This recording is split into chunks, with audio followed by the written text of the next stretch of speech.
initiatives will be taken? দেখুন, গতকাল বাংলাদেশের পরিস্থিতি আপনারা সবাই জেনেছেন এবং আমরাও সেদিকে নজর রেখেছি। দিল্লির সাথেও আমি কন্টিনিউয়াস আমার যোগাযোগ আছে এবং আমি সবার সাথেই আমি কথা বলেছি। এখানে আপনারা এর মধ্যে হয়তো বা খবর পেয়েছেন, আমাদের চিফ সেক্রেটারি, ডিজিপি এবং আসাম রাইফেলস, বিএসএফ, অন্যান্য যারা আছেন সবার সাথে আমার কালকে একটা ওনাদের সাথে কথাবার্তা হয়েছে যাতে নজরদারি রাখা হয় এবং আমরা নজর রাখছি। দিল্লির সাথেও আমার কথাবার্তা হচ্ছে। তো এইগুলো যখন দিল্লির থেকে যে নির্দেশ আসবে সেই দিকে আমরা কাজ করব। এখন আমরা বলে দিয়েছি সমস্ত যে বর্ডারগুলো আছে যাতে কেউ না আসতে পারে সেই ব্যবস্থা আমরা করছি। এই মুহূর্তে আমরা কাউকে অ্যালাউ করছি। বিএসএফ তো বর্ডারে পাহারা দিচ্ছে, এছাড়া পুলিশ নিয়ে কোনো ট্যাক্স ফোর্স বা পুলিশের আলাদা কোনো দায়িত্ব? না, তো আমি বললাম তো ডিজিপি সাহেবের সাথে কথা হয়েছে, তো ইন্টেলিজেন্ট ডিজিপি ওনার সাথেও কথা হয়েছে, বলা হয়েছে যে কোঅর্ডিনেশন করার জন্য।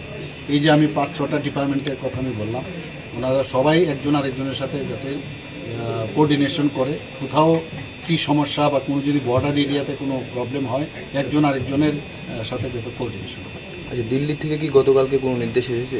আমার সাথে কথা হয়েছে, নির্দেশ হয় না, আমাদের সাথে কথা হয়েছে যে মানে এখন কী পরিস্থিতি আমাদের ত্রিপুরাতে, বাংলাদেশে এই উদ্বেগজনক যে অবস্থা, তাতে আমাদের কোনো সমস্যা হচ্ছে কি না আমার কাছে জানতে চেয়েছে। আমিও বললাম যে এখন পর্যন্ত তো সব ঠিকই আছে, কোনো সমস্যা নেই।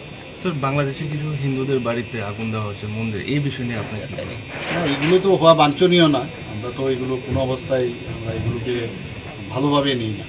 এবং এর মধ্যে আমি দেখলাম ওখানকার যারা সংখ্যাগুরু সম্প্রদায় তারাও কিন্তু আবার এই বিষয়টা, আজকেও আমরা দেখলাম অনেকগুলো সোশ্যাল মিডিয়াতে ওরা কিন্তু এটা বাধা দিচ্ছে। ওরাও কিন্তু এখন তাদেরকে প্রোটেকশন দিয়েছে। কালকে রাত্রেও আমি দেখলাম অনেক জায়গায় অনেক যারা স্টুডেন্টরা তারাও কিন্তু বেরিয়েছে, যারা সংখ্যালঘু যারা আছে তাদেরকে যাতে তাদের বাড়ি করে হামলা না হয়, উজ্জুতি না হয়। মন্দিরেও দেখছি আমি অনেক জায়গার মধ্যে তারা মন্দিরের চারিদিকে ওরা পাহারা দিচ্ছে। তো এটা একটা গুড সাইন, এটা হলে ভালো। তো এই ধরনের একটা উত্তেজনা অবস্থা তো আছে বাংলাদেশে, তো আমাদের নজরদারি আছে। Sir, has it anyway hampered our business with Bangladesh? Because we have import-export business with Bangladesh. Here you have seen that we are supplying the electricity right now. Right, sir. So I think temporarily there may be, but in the long run I doubt there will be any problem. Sir, আজকে পঞ্চায়েত